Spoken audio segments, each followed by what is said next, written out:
ভাতে জল বসিয়েছি, ডাল দিয়ে দেবো। ভাতে বসিয়েছি, এখন কড়াই বসানো হলো। ভেজে নিয়েছি, এই শাকগুলো বেছে নিয়েছি, আগেই ধুয়ে নিয়েছি। এখন আমি কেটে বেশি ছোট করি নাই, মিডিয়াম ছোট করে কেটে নিয়েছি। এখান থেকে মাছের মাথা, লেজ, মাছটা দিয়ে রান্না করব।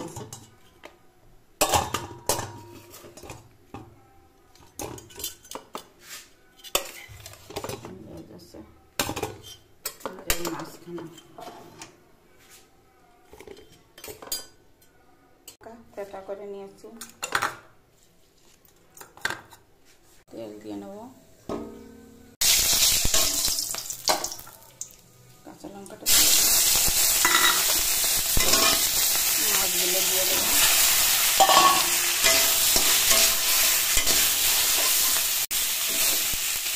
এখন ছোট বাটি 1 বাটি জল দেওয়ার চেষ্টা করবো। পালং শাকের জল গলে, তাই জল বেশি দেবো না।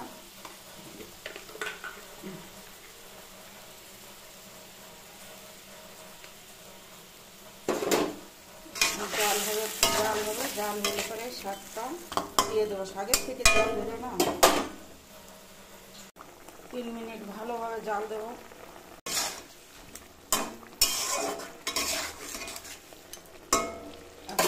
শাক দিয়ে দেবো, শাকগুলো দিয়ে দেবো। হলুদ দিয়েছি আগে, তাই দেবো না, জাল হতে হতে অল্প হয়ে যাবে।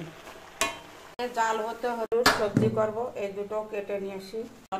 দেখো কত অল্প হয়ে গেছে, জল কম দিতে হবে, ওই কারণে ওই জলটা শুকাতে শুকাতে সবজিটা হয়ে যাবে। ততক্ষণে মাখা ঝোল হবে, অল্প জল সব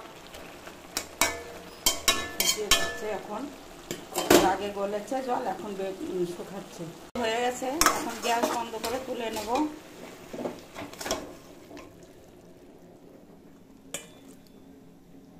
এই দেখো শাকটা তুলে নিয়েছি, খাড়া গামলা রয়েছে তাই কালো দেখা যাচ্ছে। ভাত হয়ে গেছে, মার পাততে হবে। এই সবজিগুলো কেটে নিয়েছি, 2টো আলু আছে, 5-6টা উচ্ছে আছে। এখন এই সবজি পরে করব, এখন আর করতে পারা যাচ্ছে না বলতে এই ভিডিওতে হবে না, পরের ভিডিওতে একটু দেখানোর চেষ্টা করব। ভালো থাকো, সুস্থ থাকো, আর আমার পাশে থাকো। আর এই সবজিটা আমি এই ভিডিওতে একটু কমপ্লিট করতে পারলাম, ব্যাস। আবার দেখা হবে অন্য ভিডিওতে। ভালো থাকো বন্ধুরা।